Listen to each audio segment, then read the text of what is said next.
मैं अब आपको बताने जा रहा हूँ ASP.NET web application using .NET framework and .NET core के बारे में कि क्या डिफरेंसेस है और किस प्रकार से हम इसके अंदर एप्लीकेशंस क्रिएट कर सकते हैं।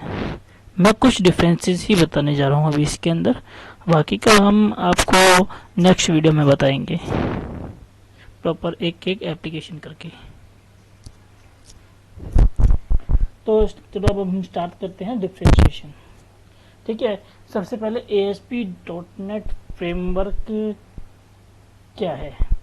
ASP.NEट फ्रेमवर्क वेब फ्रेमवर्क है जिसके अंदर हमारी सारी सर्विसेज अवेलेबल होती हैं विंडोज से रिलेटेड। अब .NET फ्रेमवर्क एक डिपेंडेंट प्लेटफॉर्म है जो कि विंडोज पे डिपेंडेंट है। अब .NET कोर किस पे डिपेंडेंट है? .NET कोर किसी पे डिपेंडेंट नहीं, क्योंकि वो ओपन सोर्स एप्लीकेशन है, टूल है। क्योंकि ओपन सोर्स एप्लीकेशन टूल में यह फ़र्क होता है और डिपेंडेंट टूल में यह फ़र्क होता है कि वो किसी स्पेसिफाइड प्लेटफॉर्म पे होते हैं, और जितने भी ओपन सोर्सेज बेस्ड टूल्स होते हैं या कोई एप्लीकेशंस होते हैं वो सारे के सारे वह इंडिपेंडेंट प्लेटफॉर्म बेस्ड होते हैं। प्लेटफॉर्म कहने का मतलब वो मेरे सर्वर, कि सर्वर अलग अलग तरह के होते हैं हमारे वो आईटी वर्ल्ड के अंदर। सर्वर्स के अंदर टाइप्स होते हैं Windows, Linux, iOS, macOS। These are the 3 types of major platforms. So, अब मैं आपको बताता हूँ कि इनों में फ़र्क क्या है। तीनों में जो विंडोज़ होता है वो विंडो बेस्ड एप्लीकेशन। विंडोज़ का मतलब ये नहीं कि विंडो बेस्ड ही एप्लीकेशन उस पर रन होती है। विंडोज़ पे वेब भी रन होता है, आपको ये भी पता है, और विंडोज़ के ऊपर कंसोल भी रन होता है। ये अलग अलग हमारे जितने भी प्लेटफॉर्म्स हैं, हमारे sir Windows application operating systems हैं, उनके लिए उनके बेसिकली उन्हें हम सर्वर्स कहते हैं। अलग अलग तरह के उनके भी सर्वर होते हैं जिनका अलग अलग रोल्स होते हैं। तो अब हम वेब एप्लीकेशन की बात कर रहे थे।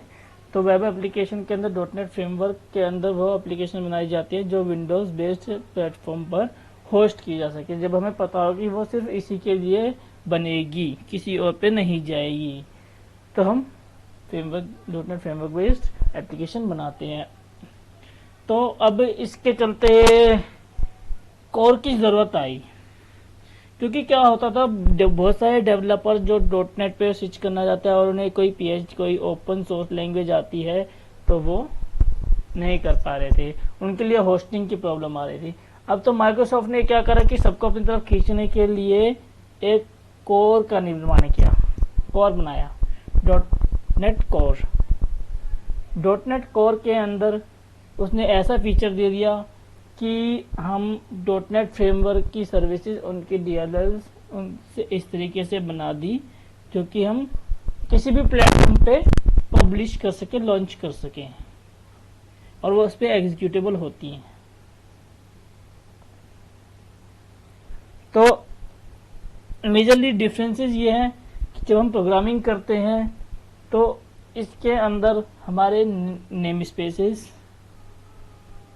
other tools, for example controller, action filters, authentication authorization strategies, ये हमारी डिफरेंट हो जाती हैं, लेकिन पैटर्न हम सेम रख सकते हैं। ये हम पे डिपेंड है कि हमें पैटर्न क्या रखना है। अब हमें पैटर्न MVC का रखना है तो हमारे पास MVC का भी टूल है उसके अंदर। बस क्या है, सिंटैक्सिस में, वर्ड्स के नेम्स में ये डिफरेंसेस रहेगा हमेशा। लेकिन अगर आप क्लासेस की बात करें, अगर हम क्लासेस क्रिएट करते हैं, कोई हम नॉर्मल लाइब्रेरी क्रिएट करते हैं, तो दोनों में सेम है, क्योंकि उसको फ्रेमवर्क से मतलब नहीं है, उसको कोर से मतलब नहीं है, क्योंकि जितनी भी लैंग्वेजेस होती है हमारी कोई प्लेटफॉर्म डिपेंडेंट नहीं होती। C# और C++, लैंग्वेज हर प्लेटफॉर्म पे चल सकती है, ठीक है। विंडोज़ पे भी चलती हैं, सी पे विंडोज़ बेस्ड एप्लीकेशन भी बनती है, सी पे हमारे एंड्रॉयड वेब सब बनता है, सी प्लस पे भी ऐसे ही और सी शार्प पे भी ऐसा ही है। तो लैंग्वेज कभी भेदभाव नहीं करती है। तो इसलिए मैं आपको एक छोटा सा एक एग्जांपल देना चाहूँगा कि किस तरीके से कोड का डिफरेंसेस होते हैं लिखने में। अब कोड का पहला डिफरेंस मैं बताता हूँ। अभी मैंने ये वेब एप्लीकेशन लेता हूँ, मैं एक यहाँ से क्रिएट करता हूँ, न्यू प्रोजेक्ट लेता हूँ मैं। अब यहाँ पे है हमारे पास दो चीज़ें। अब मैं आपको डेफिनेशंस के साथ बताता हूँ कि क्या क्या लिखा हुआ है। जब हम अपना विजुअल स्टूडियो ओपन करते हैं, इस तरह का एक डायलॉग बॉक्स खुल के आता है हमारे सामने। तो इसके अंदर अब हमने पढ़ते हैं project templates for creating ASP.NET core web apps. ये कोर ASP.NET कोर के बारे में बात कर रहा हूँ अभी। ये हमने सिलेक्ट किया हुआ क्या, वेब एप्लीकेशन। वेब एप्लीकेशन का मतलब हो गया कि अभी जो हम इसमें क्रिएट को हमने सिलेक्ट किया है कोर को, ठीक है, उसके अंदर हम वेब एप्लीकेशन बना सकते हैं, ठीक है। इसका हमारे पास विंडो बेस्ड का भी होता है अलग से, जब हम विंडो एप्लीकेशन लेंगे तब, ठीक है। अब हम वेब की बात करें तो मैं आपको वेब के बारे में बताऊंगा कोर में क्या होता है। कोर में ये होता है कि जितने भी ये देखिए इसके तो साफ बता रहे हैं, C sharp, Linux, Mac OS, Windows, cloud service, web, हर जगह ये होस्ट हो सकता है। जिसके बारे में मैं 3 मेजर मैंने बात कही थी प्लेटफॉर्म्स, लिनक्स, मैक और विंडोज, ये तीनों इसके अंदर आ रहे हैं। लेकिन अब जो डॉटनेट फ्रेमवर्क है उसके अंदर हमारे एक अकेला ही है, जो मैंने 3 मेजर प्लेटफॉर्म और सर्वर, जिसको हम ऑपरेटिंग सिस्टम के नाम से भी जानते हैं, वो एक ही है। ये बहुत बड़ा मेजर डिफरेंस है, क्योंकि विंडोज की सर्विसेज हर प्लेटफॉर्म, हर सर्वर, हर ऑपरेटिंग सिस्टम नहीं यूज कर सकता। तो जिस पे भी हम यूज करते हैं, फॉर एग्जांपल हम विंडोज पे हमें कोई लिनक्स बेस्ड एप्लीकेशन होस्ट करनी पड़ती है, तो जैम्प वगैरह के और अदर टूल्स को हम यूज करके हम उस पर होस्ट करते हैं। तो इसी तरीके से कुछ हेल्पर्स होते हैं, कुछ लाइब्रेरीज ऐसी बनाई गई हैं कि हम कर सकते हैं होस्ट, इसलिए हमने कोर बना के दे दिया गया। अब मैं आपको एक एग्जांपल पहले डॉटनेट फ्रेमवर्क का देता हूँ, फिर मैं उसके बाद एक एग्जांपल डॉटनेट कोर का दूंगा। तो हम यहाँ से नेक्स्ट करेंगे, ठीक है। अब हमारा वेब एप्लीकेशन 14 तो क्रिएट करते हैं इसे। अब हमारा बस 3 तरह के फॉर्म्स होते हैं इसके अंदर, 4 तरह के हम एप्लीकेशन बना सकते हैं। एक तो सिंगल पेज होती है जो कि एंगुलर पे बनती है, एंगुलर पे डिपेंड होती है। एक वेब होती है, मतलब वेब फॉर्म्स, और एक होती है MVC। ये हमारे पैटर्न्स हैं, स्ट्रेटजीज हैं, web forms and MVC। Web forms और MVC के बारे में, MVC वेब फॉर्म को हम ASP.NET के नाम से भी जानते हैं, और MVC भी हमारा .NET का पार्ट है, ASP.NET और .NET MVC दोनों चीज। तो अब इसके अंदर एक चीज और है, वेब API। जो अब तक हम वेब सर्विसेज बनाते थे, वो हमारे इसके अंदर वेब API भी अवेलेबल है, ठीक है। तो अब इसके अंदर सिंगल पेज एप्लीकेशन भी है, जो कि हमारे एंगुलर के अंदर बनती है। अब हमारे पास एक इन्होंने एक्स्ट्रा दे दिया कि हम एक ही सोल्यूशन के अंदर मल्टीपल हम बना सकते हैं। अगर मैं इसको सिलेक्ट करूंगा तो इसके अंदर मैं और भी बना सकता हूँ। इसके अंदर ही मैं एप्लीकेशन क्रिएट कर सकता हूँ। अगर मैं वेब फॉर्म को चेक कर दूँ, वेब API को चेक कर दूँ, तो एक एक हमारे पास वो बन के तैयार, अलग अलग फोल्डर बन जाएंगे, अलग अलग, जो को आपस में रेफरेंस होंगे और एक दूसरे को एग्जीक्यूट कर सकते हैं, लेकिन लैंग्वेज सेम होगी। हम इसके अंदर मल्टीपल लैंग्वेज भी यूज कर सकते हैं, क्योंकि .NET के अंदर तो JIT होता है और CLR होता है, 2 कंपाइलर होते हैं सभी लैंग्वेजेस के लिए। तो हम कर सकते हैं कोई भी लैंग्वेज यूज। तभी हम MVC लेंगे ताकि आपको समझाने में आसानी रहे और आपको समझने में। तो एक हमारा वेब एप्लीकेशन तैयार हो रहा है, ये छोटा सा एग्जांपल है।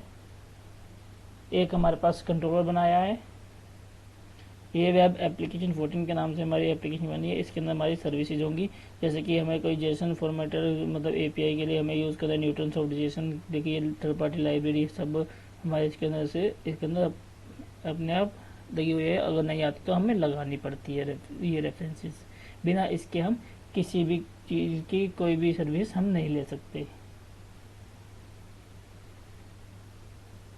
तो अब हम बात करते हैं इसके अंदर हमारे बंडल कन्फिग के अंदर हमारे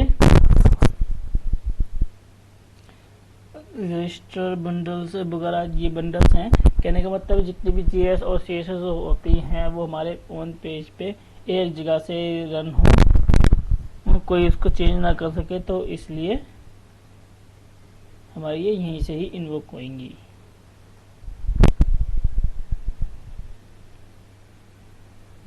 तब हम आते हैं फिल्टर कन्फिग। इसके अंदर हमारे ऑथराइजेशन फिल्टर वगैरह लगे होते हैं, ग्लोबल फिल्टर्स होते हैं,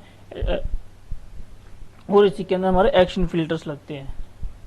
तीसरा फोल्डर आता है हमारा रूट कन्फिग का।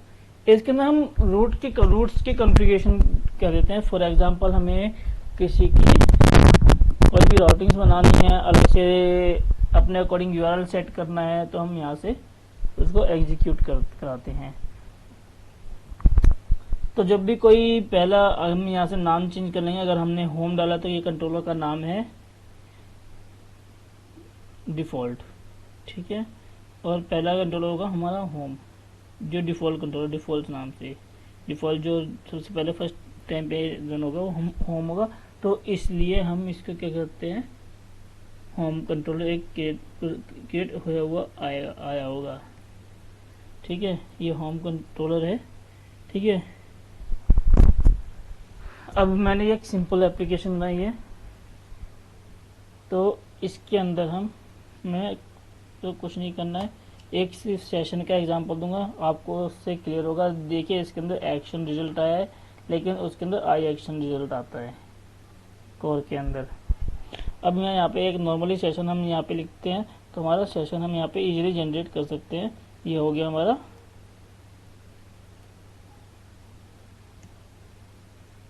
Session create.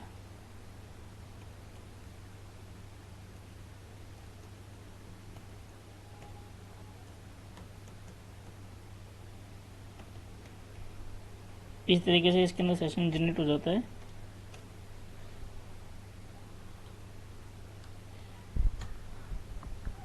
हमारे डॉटनेट फ्रेमवर्क की एप्लीकेशन में वेरी इजीली। अब मैं आपको एक एग्जांपल देता हूँ कोर का। एक नया प्रोजेक्ट ले लेता हूँ, ये हमने कोर सिलेक्ट किया, यहाँ से हम यहाँ से भी सिलेक्ट कर सकते हैं। वेब एप्लीकेशन 15, ये हमारा dot net core web application, Linux, Mac OS, Windows, cloud service web, तो कुछ नहीं बचता इसके बाद।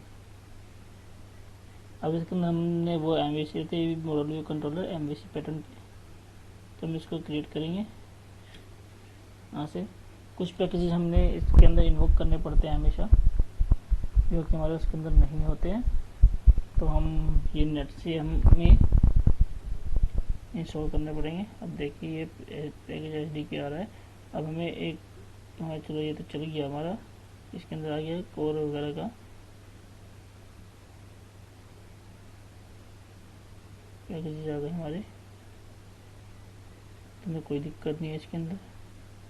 ये एक डिफ़ॉल्ट होम कंट्रोलर आया इसके अंदर प्रीडिफाइन बन के।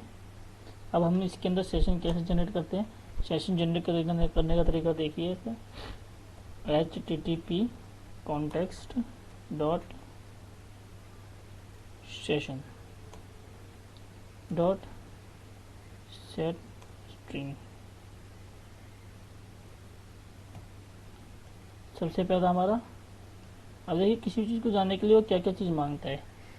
माउस को उस बोर्ड के ऊपर लेके जाओ, वो सब कुछ बताएगी क्या क्या है इसके अंदर, क्या क्या चीज़ इसके अंदर वेरी करनी चाहिए, कंपलसरी है।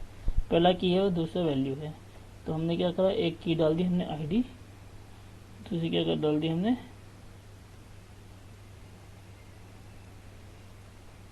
1 2 3, दैट्स इट। ये फर्क है, देख पा रहे हैं आप, मत क्या फर्क है।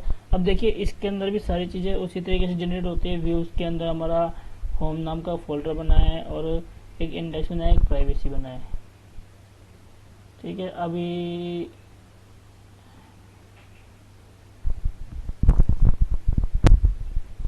इसी तरीके से हमारा डॉटनेट फ्रेमवर्क में भी होता है। तो यही एक डिफरेंस था, और भी ऐसे बहुत सारे डिफरेंस है। जैसे कि देखिए इसके अंदर हमारा रेजर पेज इस तरीके से बनता है, इस तरीके से डेवलप होता है, लेकिन उसके अंदर भी इसी तरीके से डेवलप होता है। हम उसके अंदर व्यू बैक का नहीं होता, इसके अंदर हमारे पास सिर्फ व्यू डाटा होता है। बहुत सारी ऐसी चीज़ें हैं, वो आपको जब आप सीखेंगे, इसको पढ़ेंगे, उसके डेप्थ में जाएंगे, तब पता लगेगा आपको। तो इसी के साथ मैं आपसे इजाज़त लेता हूँ। आपको वीडियो अच्छा लगा हो तो please like share and subscribe करना ना भूलें। जो पहली बार आए हैं वो बेल आइकन भी दबाएं, और जिसको पढ़ना है, ट्रेनिंग लेनी है, वो कांटेक्ट करें। ट्रेनिंग बहुत ही सस्ती है और बहुत ही अच्छा पढ़ाया जाएगा आपको। धन्यवाद, थैंक यू।